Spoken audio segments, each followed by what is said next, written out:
everybody, it's Greg again from Heck Yeah, You Can Cook, and today you are going to be making a chocolate chess pie.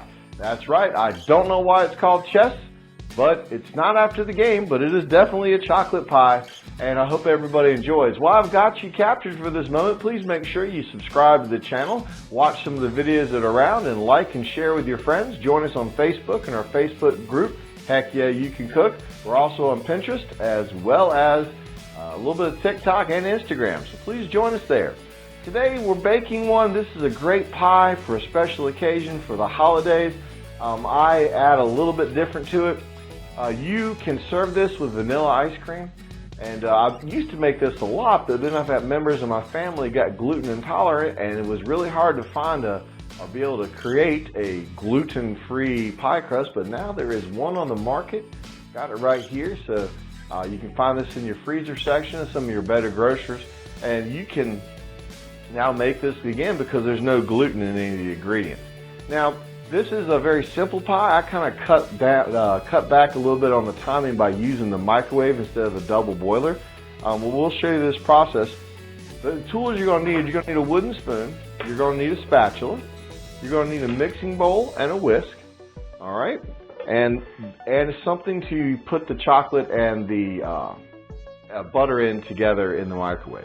Ingredients for today, now I've got 1 cup of sugar. I use sugar in the raw. It's one of my secret ingredients for this. I think it makes a better pie.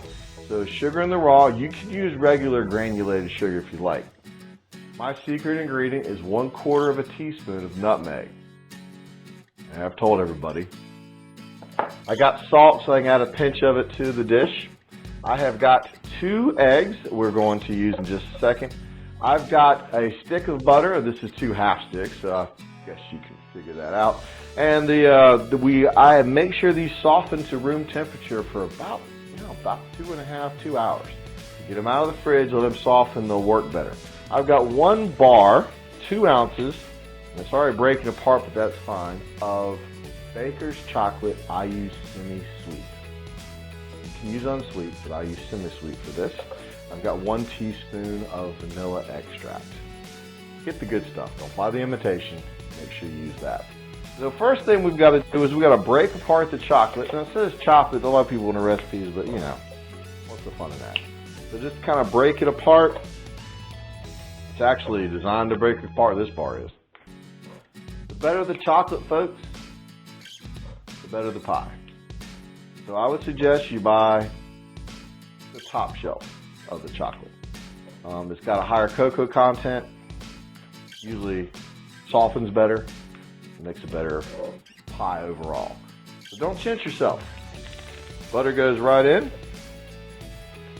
Now, many recipes call to use a double boiler here. I've got a microwave. So I usually put this in a microwave for about a minute. Do the consistency, stir, add a little more if I need it to fully melt. We'll put it in there for about a minute.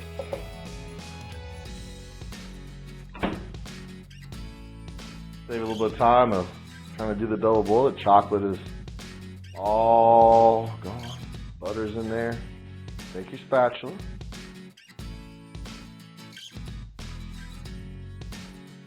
Mix the 2 of them together. That's what you're looking for right there. A minute and a half a minute in the microwave. Microwave times will vary. Check with your oven. Now you take your large mixing bowl. Take your 2 eggs. Put them in there. Now you're going to beat the eggs. Of course, that doesn't take long. Now, we're going to add the rest of the ingredients right now. We're going to add the sugar, the vanilla, and the secret ingredient. Are we going to add the secret ingredient? Heck yeah. In it goes. Wooden spoon. Start to stir. Get this well mixed.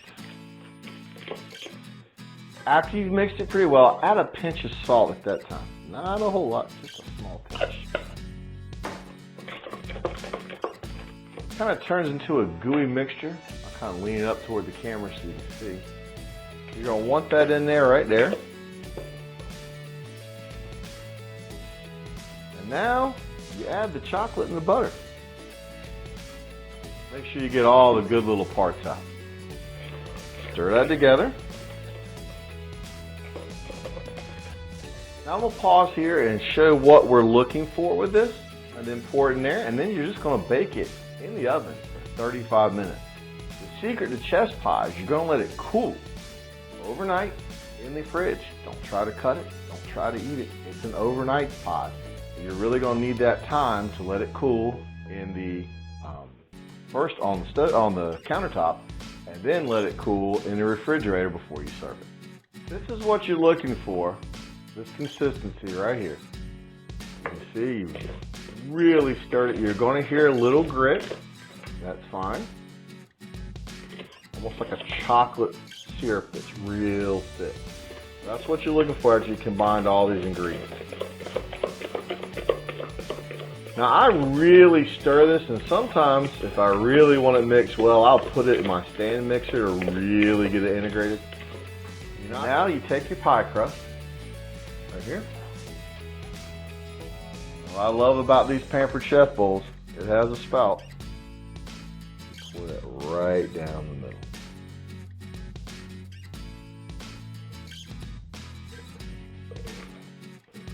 This will be gluten-free,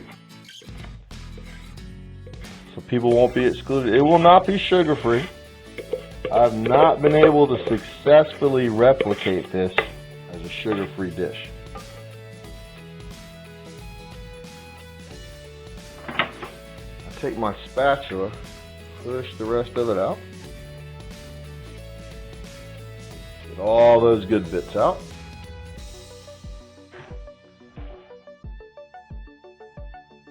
Smooth it out.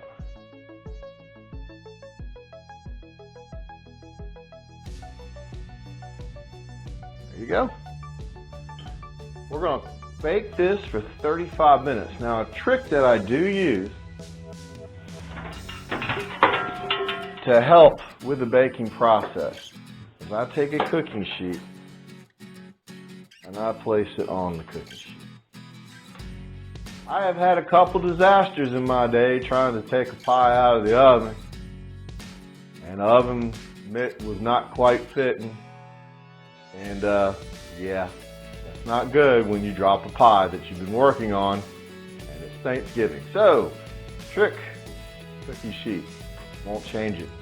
35 minutes, pull it out and cool it. We'll take a picture of it, show you that, and we'll also show it sliced after it's cooled. Remember, you want to at least let it cool overnight in the refrigerator. Thanks, everyone. Folks, it's very important when you're baking. Kind of check your baking as it goes. I know I said 35 minutes before. Every oven's a little different, and I'll be honest with you, this is the first time I've cooked this pie in this oven. See, as the crust started to crack. Now, this is a gluten-free crust, so I've not seen most crusts do this, but they're probably normal crackage for a gluten-free. It doesn't have anything to hold it together. The pie starts to separate just a little bit. It's time to come out. So starting about the 27-minute mark, it's really a good time to start checking for the pie. Let this sit overnight. After it cools, put it in the refrigerator, cover it with some plastic wrap. Serve it tomorrow. We'll show a picture of it at the end of the video of this slice. This is heavenly with vanilla ice cream or whipped cream. I'll do an episode on how to make fantastic whipped cream later on, but vanilla ice cream or just by itself. Chocolate chess pie, everyone. We'll have a video. We'll have a picture of it sliced and at the end of the video. Everyone have a great day. Enjoy.